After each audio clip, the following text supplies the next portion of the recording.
Hello everybody, Catboyvan here. Well, it's time to do another Marvel action figure review. And finally, I have him. The one figure of the Thor line I haven't reviewed.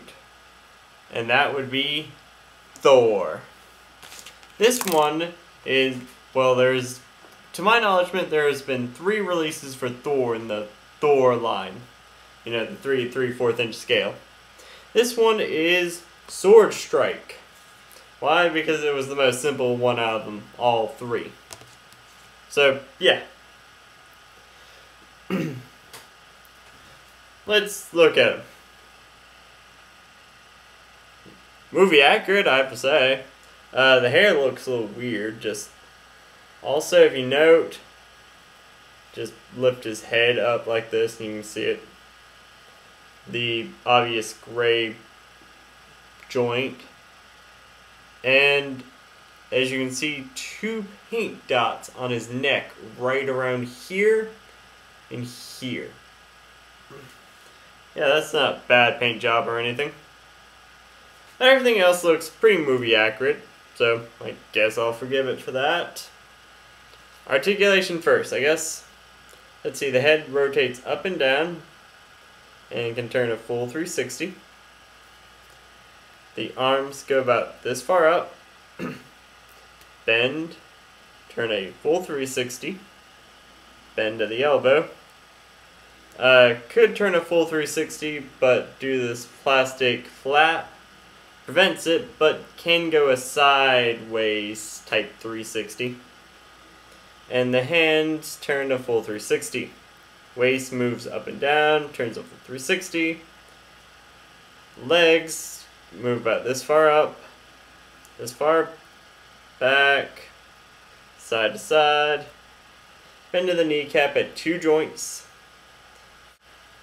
And feet pivot up and down and turn a full 360.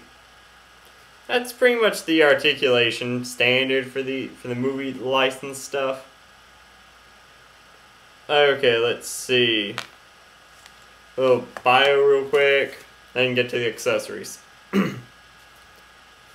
Thor is a master of nearly every weapon in Asgard's arsenal. The dwarves created Thor's power sword to allow him to channel his otherworldly abilities and defeat any foe that dares to cross his path. The unusual blade hums with a divine might as Thor charges the eternal strike with the power of his lightning. So yeah, they wrote an entire bio just to explain why Thor has a magic sword. Okay, let's go through the accessories, shall we? Accessory number 1, Mjolnir. Mjolnir, am I saying that right? I hope I am. Thor's magic hammer. And it goes well in this arm.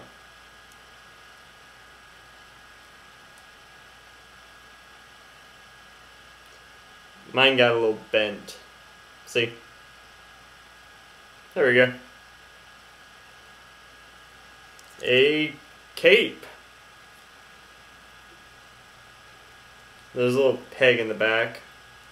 There we go.